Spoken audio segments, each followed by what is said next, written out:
ranking every MCU TV show villain worst to best. Number 13 is Todd Phelps from She-Hulk, a jokingly annoying villain who is not threatening and is barely even a speed bump for She-Hulk, and that finale with him was just embarrassing. Number 12 is Gravik from Secret Invasion. He actually started out interesting. He was trying to reunite his people and try to get things speed running, and you can understand his motivations, but that finale lost all of the potential and it left no lasting impact. Number 11 is Carly from The Falcon and the Winter Soldier. She had this flag smashes who are all super soldiers, or not quite as strong as super soldiers, but they were quite threatening, and I was quite interested in their characters, but they overdid it and overcooked it. We've got to start calling them terrorists. Terrorists only set us back a bit.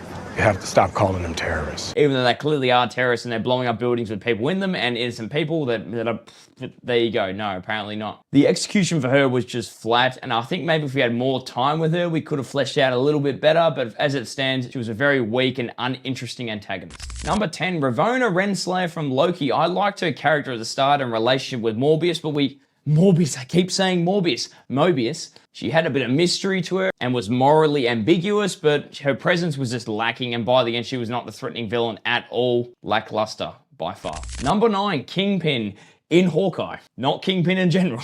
His return was really exciting. We only got to see him in the final episode, which I found kind of disappointing because I wanted to see more of him, but he was very cartoonish, and Kate Bishop kind of takes him down and then he gets hit by a car and all this stuff, and I was just like, what is happening? This is MCU at its strongest, just being goofy and stupid. This is not the Kingpin from the Netflix version, but that's what they were claiming it to be. That's why he definitely takes this spot. But he was still amazingly acted and had still a good presence. Infinity Ultron in What If, I felt like the animation for this was quite amazing, exciting. He was quite overpowered, intimidating, a good menacing villain. Number 7, Kingpin in Echo. I like this kind of father-daughter kind of adoption dynamic between Echo and Kingpin, and I really enjoyed this in episode 4 of the TV show. It was like he didn't really know how it was going to go down. He's talking, he kind of wants her to come and join his legacy and kind of take a part of that Kingpin, be the Queen Pin kind of throne, which was really interesting. I really enjoyed that. But that final showdown kind of left me laughing. It was too goofy for my opinion for this kind of serious take like in Hawkeye on the Kingpin character.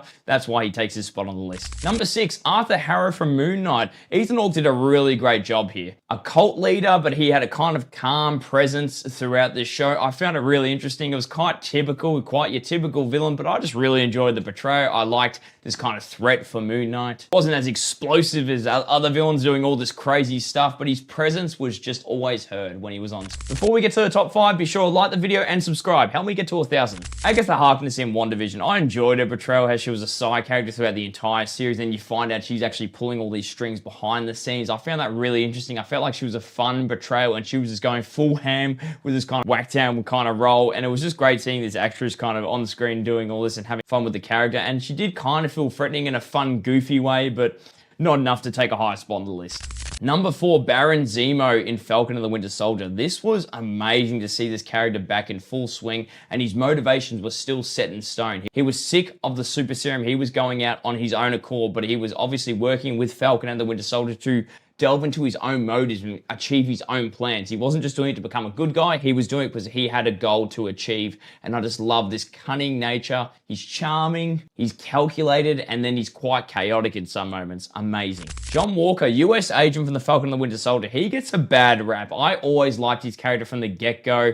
I felt like it was a really full of a hero in this tragic kind of adaptation. The super serum went to his head and just willing to do the craziest actions after his best friend was killed in front of him. By accident, admittedly, yes, but he still just understood why he did what he did. And yes, it was taken too far, shouldn't have happened, but I just feel for him. And then he just gets excommunicated from the military. Yep, none of this, no pension, none of that. You just understand how it's just this poor fall of hero. He's actually a good man trying to do the right thing. And by the end of the show, he does do the right thing, saving that car instead of going after Carly again, but so pumped to see John Walker back in action. Number 2, He Who Remains in Loki, seasons 1 and 2. I really enjoyed all these portrayals as He Who Remains, but my favorite was by far this Jonathan Majors just sitting on the throne, just talking to Loki and Sylvie, explaining how the multiverse works, what he's been doing, and just, you don't know if he's being honest or not, but by the end, he is kind of being honest, but then he's kind of not, because he doesn't want it to go another way, because he believes it's just going to all break loose and be absolute chaos. And in a way, it could be, because Avengers Doomsday is coming, so I guess it was kind of right. It may be a lot higher on this list, but when I first watched it, when the Kang Dynasty was starting, this was just one of my favorite portrayals